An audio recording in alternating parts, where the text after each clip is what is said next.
Sir ನಾಗಮಂಗಲದಲ್ಲಿ Ganapati ವಿಸರ್ಜನೆ ವೇಳೆ ದೊಡ್ಡ ಮಟ್ಟದ ಗಲಾಟೆ ಆಗಿದೆ. ನಾಗಮಂಗಲದಲ್ಲಿ ಆದಂತಹ ಗಲಾಟೆ ಇದು ಪೂರ್ವ ನಿಯೋಜಿತವಾದಂತಹ ಕೃತ್ಯ.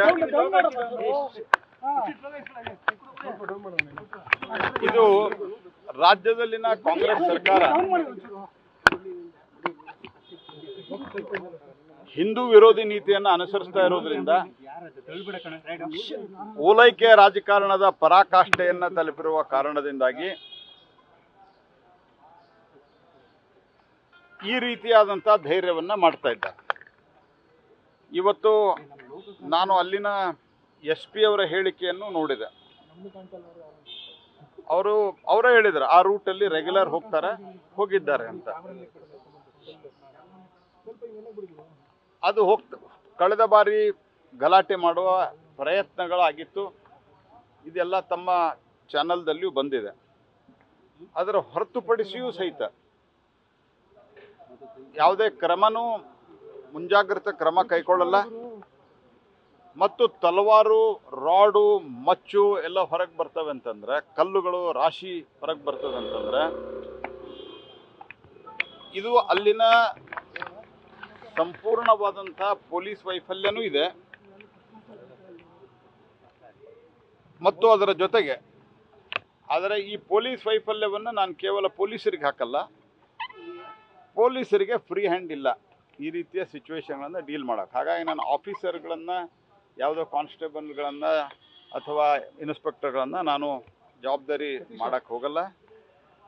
ಸರ್ಕಾರ ಈ ರೀತಿಯ ಕೋಮುವಾದಗಳಿಗೆ ಬೆಂಬಲವನ್ನು ಕೊಡ್ತಾ ಇದೆ ಮತ್ತು ಮುಂದುವರೆದಂಥ ಅಲ್ಲಿ ಅಧಿಕಾರಿಗಳ ಹೇಳಿಕೆನೂ ಸಹಿತ ಸರ್ಕಾರದ ನಿರ್ದೇಶನದಂತೆಯೇ ಕೊಡ್ತಾ ಇದ್ದಾರೆ. ಇಲ್ಲ ಅವರು ಮಸೀದಿ ಮುಂದೆ ಭಾಳ ಹೊತ್ತು ಕುಣಿದ್ರು, ಅದಕ್ಕಾಗಿ ಗಲಾಟೆ ಆಯ್ತು ಅಂತ. ಮೆರವಣಿಗೆ ಹೋಗ್ಬೇಕಾರೆ ಅನೇಕ ಕಡೆ ಕುಣಿತಾರೆ, ಅದಕ್ಕೆ ಮಚ್ಚು ತೊಗೊಂಬರ್ಬೇಕಾ, ಅದಕ್ಕೆ ಪೆಟ್ರೋಲ್ ಬಾಂಬ್ ತೊಗೊಂಬರ್ಬೇಕಾ, ಅದಕ್ಕೆ ಬೆಂಕಿ ಹಚ್ಚಬೇಕಾ? ಅಂದ್ರೆ ಅಧಿಕಾರಿಗಳು ಸಹಿತ ಯಾವ ರೀತಿ ಹೇಳಿಕೆ ಕೊಡ್ತಾ ಇದ್ದಾರೆ ಅಂತ ಅನ್ನೋದು ನೋಡಿದರೆ ಸರ್ಕಾರ ಯಾವ ರೀತಿ ಅವರಿಗೆ ನಿರ್ದೇಶನ ಕೊಡ್ತಾ ಇದೆ ಅನ್ನೋದು ಅರ್ಥ ಆಗ್ತದೆ. ಹಾಗಾಗಿ ಮತ್ತು ಗಲಭೆ ಎಬ್ಬಿಸ್ತವ್ರು ಅವರು ಅರೆಸ್ಟ್ ಎರಡು ಕಡೆ ಮಾಡ್ತಾ ಇದ್ರು. ಇದೇ ನ್ಯಾಯ ಇದೆ? ಅಲ್ಲಿರುವಂಥ ಇಸ್ಲಾಂ ಮತಾಂಧ ಶಕ್ತಿಗಳನ್ನು ಮೆಟ್ಟಿ ಹಾಕಬೇಕು ಮತ್ತು ಕಟ್ಟುನಿಟ್ಟಿನ ಕ್ರಮ ತೆಗೆದುಕೊಳ್ಳಬೇಕು. ನಮ್ಮ ವಿಧಾನಸಭೆ ವಿರೋಧ ಪಕ್ಷದ ನಾಯಕರು ಮತ್ತು ರಾಜ್ಯ ಅಧ್ಯಕ್ಷರು ಎಲ್ಲ ಅಲ್ಲಿ ಹೊರಟಿದ್ದಾರೆ. ಈಗ ಬಹುತೇಕ ನಮ್ಮ ವಿಧಾನ ಪರಿಷತ್ತಿನ ಅಪೋಸಿಷನ್ ಲೀಡರು ಹೊರಟಿದ್ದಾರೆ, ಯಡಿಯೂರಪ್ಪ ಸಾಹೇಬರು ಹೊರಟಿದ್ದಾರೆ. ಹಾಗಾಗಿ ನಮ್ಮ ಪಾರ್ಟಿ ಸಂಪೂರ್ಣವಾಗಿ ಅಲ್ಲಿ ಆನ್ ಗ್ರೌಂಡ್ ನಡೆದಿರುವಂಥ ವಿಷಯವನ್ನು ನೋಡಿಕೊಂಡು ಬರ್ತಾರೆ. ಅದಾದ ನಂತರ ಅಗತ್ಯ ಬಿದ್ದರೆ ನಾವು ಮುಂದಿನ ಹೋರಾಟಕ್ಕೂ ಸಿದ್ಧರಾಗ್ತೀವಿ. ಯಾಕಂದರೆ ಇದು ಅನೇಕ ಕಡೆ ಇನ್ನು ಮುಂದೆ 7ನೇ ದಿವಸಕ್ಕೆ, 9ನೇ ದಿವಸಕ್ಕೆ, 11ನೇ ದಿವಸಕ್ಕೆ ಏನು ಗಣಪತಿ ವಿಸರ್ಜನೆ ಆಗ್ತವೆ, ಇದೊಂದು ಕುಮ್ಮಕ್ಕು. ಈ ಹಿಂದೆ ಹುಬ್ಬಳ್ಳಿಯಲ್ಲಿ 3 ವರ್ಷದ ಹಿಂದೆ ಗಲಭೆ ನಡೆದಂಥ ಪೊಲೀಸ್ ಸ್ಟೇಷನ್ನು ಸುಟ್ಟಾಕ್ಲಿಕ್ಕೆ ಬಂದಂಥ ಒಂದು ರೀತಿಯಲ್ಲಿ SDPF ಜೊತೆಗೆ ಸಂಬಂಧ ಇರುವಂಥ ಜನರನ್ನು ಇವರು ಸರ್ಕಾರ ಬಂದ ನಂತರ ಅಮಾಯಕರು ಅಂತ ಏನು ಮಾಡಿಬಿಟ್ರು. KJ-ಹಳ್ಳಿ, DJ-ಹಳ್ಳಿ ಗಲಭೆಯಲ್ಲಿಯೂ ಸಹಿತ ಅವರಿಗೆ ಒಂದು ಅನುಕಂಪವನ್ನು ಸರ್ಕಾರ ತೋರಿಸಲಿಕ್ಕೆ ಶುರು ಮಾಡ್ತು. ಅದಾದ ನಂತರ ಈ ಮತಾಂಧ ಇಸ್ಲಾಮಿಸ್ಟ್ ಶಕ್ತಿಗಳಿಗೆ ಅನ್ನಿಸಿದೆ ರಾಜ್ಯದಲ್ಲಿರುವಂಥ ಕಾಂಗ್ರೆಸ್ ಸರ್ಕಾರ ಇದು ಒಂದು ರೀತಿ ನಮ್ಮ ಸರ್ಕಾರ, ಇದೊಂದು ರೀತಿ ಇಸ್ಲಾಮಿಕ್ ಸರ್ಕಾರ ಅಂತ ಅನಿಸಿದೆ ಅವರಿಗೆ. ಹಾಗಾಗಿ ಈ ರೀತಿಯಾದಂಥ ಧೈರ್ಯವನ್ನು ಅವರು ಮಾಡ್ತಾ ಇದ್ದಾರೆ. ನಾನು ಸಿದ್ದರಾಮಯ್ಯನವರಿಗೆ ಮತ್ತು ಗೃಹ ಮಂತ್ರಿಗಳು ಒಂದು ಹೇಳಿಕೆ ಕೊಟ್ಟಿದ್ದಾರೆ. ಗೃಹ ಮಂತ್ರಿಗಳು ಒಂದು ಮಾತು ಹೇಳಿದ್ದಾರೆ, ಇದೊಂದು ಸಣ್ಣ ಗಲಾಟೆ, ಇದನ್ನು ಕೋಮು ಗಲಭೆ ಅಂತ ತಿಳ್ಕೊಂಡು ನೀವು ಬಿಂಬಿಸ್ಬೇಡ್ರಿ ಅಂತ ಮಾಧ್ಯಮದವರಿಗೆ ಬುದ್ಧಿ ಹೇಳ್ಯಾರ ಅವರು. ಆದರೆ ಹೋಮ್ ಮಿನಿಸ್ಟರ್ಗೆ ಏನು ಅವ್ರಿಗೆ ಯಾವುದು ಸಣ್ಣದು, ಯಾವುದು ದೊಡ್ಡದು, ಯಾವುದು ಕೋಮು ಗಲಭೆ ಇದು ತಿಳಿಯುತ್ತಲ್ವ ಏನು ಅಂತ. ಅಂದ್ರೆ ವೋಟ್ ಬ್ಯಾಂಕ್ ರಾಜಕಾರಣಕ್ಕಾಗಿ ಈ ದೇಶದಲ್ಲಿರುವಂಥ ಅಮಾಯಕ ವ್ಯಾಪಾರಸ್ಥರನ್ನ, ನನಗೆ ಇಮಿಡಿಯೇಟ್ ಬಂದಿರುವಂಥದ್ದು ಕೆಲವು ಅತ್ಯಂತ ಬಡ ವ್ಯಾಪಾರಸ್ಥರದ್ದು, ಸಣ್ಣ ಪುಟ್ಟ ವ್ಯಾಪಾರಸ್ಥರು ಗೂಡಂಗಡಿಗಳನ್ನು ಎಲ್ಲ ಸುಟ್ಟು ಹಾಕಿದ್ದಾರೆ. ಅಂದರೆ ನಾಳಿಂದ ಅವರ ಬದುಕು ಮುರಾಬಟ್ಟೆ ಆಗುತ್ತೆ. ಈ ಥರದ ಬಡವರಿಗೂ ಬಗ್ಗೆನೂ ಕಳಕಳಿ ಇರಲಾರ್ದಂಥ ಒಂದು ಸರ್ಕಾರ. ಮೇಲೆ ಸಮಾಜವಾದಿಗಳಿವರು, ಸಮಾಜವಾದಿಗಳಲ್ಲಿ ಅವರು ವೋಟ್ ಬ್ಯಾಂಕ್ ರಾಜಕಾರಣ ಮಾಡ್ತಾ ಅಧಿಕಾರವನ್ನು ಹಿಡಿದು ಮಜಾ ಮಾಡುವಂಥ ಮಜಾವಾದಿಗಳಿವರು. ಹಾಗಾಗಿ ನಾನು ಈ ಘಟನೆಯನ್ನು ತೀವ್ರವಾಗಿ ಖಂಡಿಸ್ತೀನಿ, ಸರ್ಕಾರದ ಅಪ್ರೋಚನ್ನು ಖಂಡಿಸ್ತೀನಿ. ಇದು 100% ಪೂರ್ವ ನಿಯೋಜಿತ. ಸರ್ಕಾರಕ್ಕೆ ಗಟ್ಟಿತನ ಇಲ್ವಾ ಅಥವಾ ಗೃಹ ಇಲಾಖೆ ಗಟ್ಟಿತನ ಇಲ್ವಾ? ಇಡೀ ಸರ್ಕಾರ ನೋಡಿ, ಸರ್ಕಾರಕ್ಕೆ ಗಟ್ಟಿತನ ಇಲ್ಲವೇ ಇಲ್ಲ. ಕಾರಣ ಏನು ಅಂತಂದ್ರೆ ಕಾಂಗ್ರೆಸ್ ಪಾರ್ಟಿ ವೋಟ್ ಬ್ಯಾಂಕ್ ರಾಜಕಾರಣಕ್ಕೆ ಯಾವಾಗಲೂ ತುಷ್ಟೀಕರಣವನ್ನ ಮಾಡ್ತಾನೆ ಇದೆ. ಈಗ ತುಷ್ಟೀಕರಣದ ಪರಾಕಾಷ್ಠೆಯನ್ನ ಕರ್ನಾಟಕ ಕಾಂಗ್ರೆಸ್ ಸರ್ಕಾರ ತೋರಿಸಿದೆ. ಕಳೆದ ವರ್ಷವೂ ಇದೇ ಸ್ಥಳದಲ್ಲಿ ಗಲಾಟೆ ಆಗಿದ್ರು ಕೂಡ ಈ ಬಾರಿ ಮುನ್ನೆಚ್ಚರಿಕೆ ವಹಿಸಿಕೊಂಡಿಲ್ಲ. ಈ ಹಿಂದೆ ಸಾಕಷ್ಟು ಘಟನೆಗಳಾಗಿದ್ದಾವೆ. ಹಾಗಾಗಿ ಇದು ಒಂದಾಗುತ್ತೆ. ಇಲ್ಲ ನೋಡಿ, ಎಲ್ಲಿ ತನಕ ಸರ್ಕಾರಗಳು ಕಟ್ಟುನಿಟ್ಟಿನ ಕ್ರಮ ತೆಗೆದು, ಈಗ ಮೂರುವರೆ ವರ್ಷದ ಹಿಂದೆ ನಮ್ಮ ಸರ್ಕಾರ ಇದ್ದಾಗ ಹುಬ್ಬಳ್ಳಿಯಲ್ಲಿ ಪೊಲೀಸ್ ಸ್ಟೇಷನ್ ಸುಡುವಂಥ ಪ್ರಯತ್ನವನ್ನು ಮಾಡಿದರು, ಕಲ್ಲು ಹೊಡೆದ್ರು, ಎಲ್ಲ ಮಾಡಿದರು. ಆವಾಗ ಯಾರನ್ನ ನಾವು ಅಂದರೆ ನಮ್ಮ ಸರ್ಕಾರ ಅರೆಸ್ಟ್ ಮಾಡಿ, ಪೊಲೀಸರು ಅರೆಸ್ಟ್ ಮಾಡಿ ಸರಿಯಾದಂಥ ಸೆಕ್ಷನ್ಗಳನ್ನು ಹಾಕಿ ಕಟ್ಟುನಿಟ್ಟಿನ ಕ್ರಮ ತೆಗೆದುಕೊಂಡಿದ್ರು. ಅವ್ರು ಈ ಸರ್ಕಾರ ಬರೋವರೆಗೆ ಹೊರಗೆ ಬರಲಿಕ್ಕೆ ಬಿಡಲಿಲ್ಲ ನಾವು. ಆದರೆ ಗೊತ್ತಾಗಬೇಕು, ಪೊಲೀಸ್ ಸ್ಟೇಷನ್ ಅಲ್ಲಿ ಎಂಥ ಸ್ಥಿತಿ ಇತ್ತಂದರೆ ಪೊಲೀಸ್ ಕಮಿಷನರ್ನೇ ಅವರು ಕೊಂದು ಹಾಕಬೇಕು ಅಂತನ್ನೋ ರೀತಿ ಪ್ರಯತ್ನಗಳು ನಡೆದಿತ್ತು. ಆ ರೀತಿಯಾದಂಥ ಘಟನೆಗಳು ನಡೆದಾಗ ಸರ್ಕಾರ ಕಟ್ಟುನಿಟ್ಟು, ಅದಾದ ನಂತರ ಈಗ ಯಾರೂ ಏನೂ ಬಾಲ ಬೀಸ್ತಾ ಇಲ್ಲ. ಯಾಕಂದ್ರೆ ಮೂರು ವರ್ಷ ಜೈಲಿನಲ್ಲಿ ಇದ್ದು ಬಂದ ನಂತರ ಗೊತ್ತಾಗಿದೆ ಈಗ ಕಟ್ಟುನಿಟ್ಟಿನ ಕ್ರಮ ಆಗ್ತದಂತ. ಆದರೆ ಇವರು ಬಂದ ಮೇಲೆ ಅವ್ರನ್ನ ಬಿಟ್ಟರು.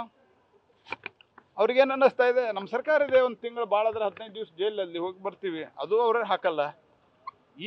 ಈ ಮಾನಸಿಕತೆ ಕಾರಣದಿಂದ ಆಗ್ತದೆ. ಇದು ಯಾರು ವೀಕು ಯಾರು ಸ್ಟ್ರಾಂಗು ಅನ್ನೋ ಪ್ರಶ್ನೆ ಇಲ್ಲ.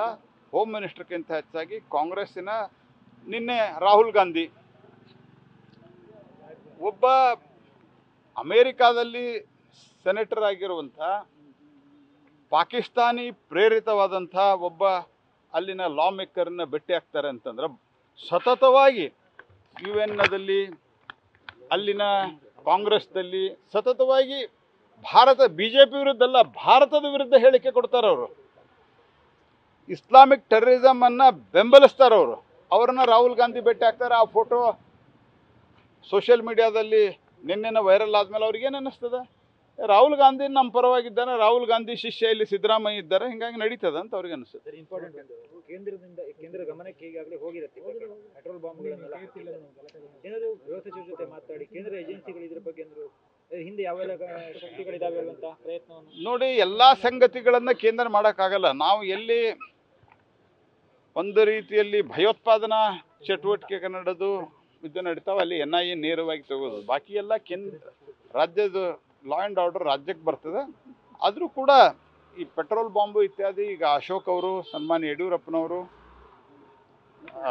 ವಿಜೇಂದ್ರ ಅವರು ಏನು ಹೋಗಿದ್ದಾರೆ, ಅವ್ರು ಬಂದ ನಂತರ ವಸ್ತುಸ್ಥಿತಿಯನ್ನು ತಿಳ್ಕೊಂಡು ನಾನು ನಾಳೆ ನಾಡಿದ್ದು ಎಲ್ಲ ಡೀಟೇಲ್ಸ್ ಗೊತ್ತಾದ ನಂತರ ಮಾನ್ಯ ಗೃಹ ಮಂತ್ರಿಗಳಿಗೂ ಮಾತನಾಡ್ತೇನೆ. ನೋಡಿ, ಬಳ್ಳಾರಿ ಪಾದಯಾತ್ರೆ ಬಗ್ಗೆ ನನ್ನ ಹೆಸರಲ್ಲಿ ಅನೇಕರು ನಡೆಸ್ತಾ ಇದ್ದಾರೆ. ನಾನು ಅವತ್ತು ಹೇಳಿದ್ದೇನು ಅಂತಂದ್ರೆ, ನಾನು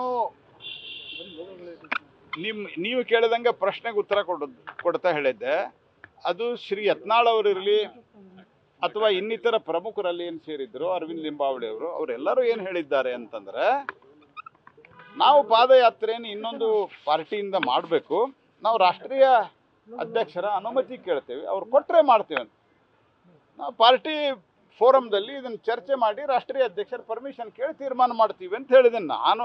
ಮತ್ತು ಮಾಡೋದರಲ್ಲಿ ತಪ್ಪಿಲ್ಲ, ಯಾಕಂದರೆ ಅದು ಕೂಡ ಮೂಢವಾಗಿ ಹಣ ವರ್ಗಾವಣೆಯಾಗಿದೆ ಮತ್ತು ಒಬ್ಬ ಮಂತ್ರಿ ಇನ್ವಾಲ್ವ್ ಆಗಿದ್ದಾರೆ. ಮಂತ್ರಿ ಅಷ್ಟೇ ಅಲ್ಲ, ಅದರಲ್ಲಿ ಮುಖ್ಯಮಂತ್ರಿ ಉಪಮುಖ್ಯಮಂತ್ರಿನೂ ಇದ್ದಾರೆ ಆಗಿದೆ. ಇದು ಎಲ್ಲ ಹೀಗಾಗಿ ಇದು ಬಹಳ ಸೀರಿಯಸ್ ಇದೆ ವಿಷಯ. ಅವ್ರು ಒಪ್ಕೊಂಡಿದ್ದಾರೆ ಇದನ್ನ. ಇವತ್ತು ಇದು ಇಲ್ಲೆಲ್ಲ ಪೊಲಿಟಿಕಲ್ ವಿಷಯದ ಬಗ್ಗೆ ಚರ್ಚೆ ಆಗಿಲ್ಲ, ಒಟ್ಟು ಸಂಘಟನಾತ್ಮಕ ವಿಷಯಗಳು. ಆ ನಂತರ ಇನ್ನೂ ಹೆಚ್ಚು ನಾವೆಲ್ಲರೂ ಒಟ್ಟಾಗಿ ಕೆಲಸವನ್ನು ಮಾಡಿ ಕಾಂಗ್ರೆಸ್ ಸರ್ಕಾರ ಒಂದು ರೀತಿಯಲ್ಲಿ ತುಷ್ಟೀಕರಣದ ಪರಾಕಾಷ್ಠೆಯನ್ನು ತಲುಪಿದೆ. ಅಭಿವೃದ್ಧಿ ಕೆಲಸಗಳಿಲ್ಲ, ಭ್ರಷ್ಟಾಚಾರ, ಸ್ವಜನ ಪಕ್ಷಪಾತ, ಈ ಎಲ್ಲ ಸಂಗತಿಗಳ ಬಗ್ಗೆ ಇನ್ನೂ ಸಂಘಟನೆಯನ್ನು ಗಟ್ಟಿಗೊಳಿಸಿ ಮೆಂಬರ್ಶಿಪ್ಪು ಇತ್ಯಾದಿ ಜಾಸ್ತಿ ಮಾಡೋದರ ಜೊತೆಗೆ ರಾಜಕೀಯ ಹೋರಾಟವನ್ನು ಮಾಡಲಿಕ್ಕೆ ಸಂಘಟನೆಯನ್ನು ಗಟ್ಟಿಗೊಳಿಸೋದು ಮಾತ್ರ ಚರ್ಚೆ ಆಗಿದೆ. ಪಕ್ಷದೊಳಗಿನ ಅಸಮಾಧಾನ ಚರ್ಚೆ ಆಯ್ತು. ಪಕ್ಷದಲ್ಲ ಏನು ನೋಡ್ರಿ, ಅಸಮಾಧಾನ ಅನ್ನೋದಕ್ಕಿಂತ ಯಾವುದೇ ಪಾರ್ಟಿಯಲ್ಲಿ ಒಂದಿಷ್ಟು ಸಣ್ಣ ಪುಟ್ಟದಾದಂಥ ಭಿನ್ನಾಭಿಪ್ರಾಯಗಳು ಅಥವಾ ಅಭಿಪ್ರಾಯ ಭೇದಗಳು ಇರ್ತಾವೆ.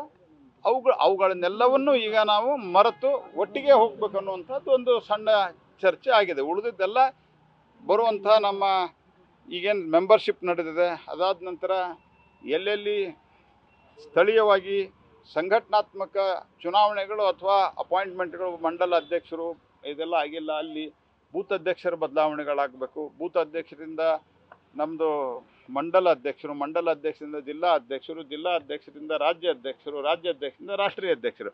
ಎಲ್ಲಿ ರಾಜ್ಯ ಅಧ್ಯಕ್ಷರು ಇತ್ತೀಚೆಗೆ ನಾಮಿನೇಟ್ ಆಗಿದ್ದಾರೆ, ಮತ್ತು ಆಮೇಲೆ ವಿಜೇಂದ್ರನ್ ಚೇಂಜ್ ಮಾಡ್ತಾರೆ ಅಂತ ಚೇಂಜ್ ಹೇಳ್ತಾರೆ ನೀವು. ಎಲ್ಲಿ ಇತ್ತೀಚೆಗೆ ಅಪಾಯಿಂಟ್ಮೆಂಟ್ ಆಗ್ಯಾರ ಅವ್ರದ್ದು ರ್ಯಾಟಿಫಿಕೇಶನ್. ಒಂದು ನಿಮಿಷ ಇತ್ತೀಚೆಗೆ ಯಾರು ಅಪಾಯಿಂಟ್ಮೆಂಟ್ ಆಗಿದ್ದಾರೆ ಅವ್ರದ್ದು ರ್ಯಾಟಿಫಿಕೇಶನ್ ಮಾಡೋದಿರ್ತದೆ. ಆ ರ್ಯಾಟಿಫಿಕೇಶನ್ ಸಿಸ್ಟಮ್ ಎಲ್ಲ ಮಾಡಿ ಆ ನಂತರ it goes to the national president. ಈಗ ಹೊಸ ರಾಷ್ಟ್ರೀಯ ಅಧ್ಯಕ್ಷರನ್ನ ಆರಿಸೋದಿದೆ, 4-6 ತಿಂಗಳಲ್ಲಿ ಆರಿಸೋದಿದೆ. ಈ ಪ್ರಕ್ರಿಯೆಯನ್ನು ಚುರುಕುಗೊಳಿಸಲಿಕ್ಕೆ ಚರ್ಚೆ ಆಗಿದೆ. ಇವತ್ತಿನ ಸಭೆ ಸಮಾಧಾನ ತಂದಿದೆ ಸರ್, ಯಾಕಂದ್ರೆ ಎರಡು ಈ ಚರ್ಚೆ ಸಂಘಟನಾತ್ಮಕವಾಗಿದ್ದರಿಂದ ಇದರಲ್ಲಿ ಸಮಾಧಾನ ಅಸಮಾಧಾನ ಪ್ರಶ್ನೆನೇ ಇಲ್ಲ. ಸಮಾಧಾನ ಅಸಮಾಧಾನ ನಿಮಗಾಗಿದೆ ಇಲ್ಲೋ ಅನ್ನೋದು. ನ್ಯೂಸ್ ಫಸ್ಟ್ ನಿರ್ಭೀತಿಯಿಂದ ನಿಮ್ಮ ಪರವಾಗಿ.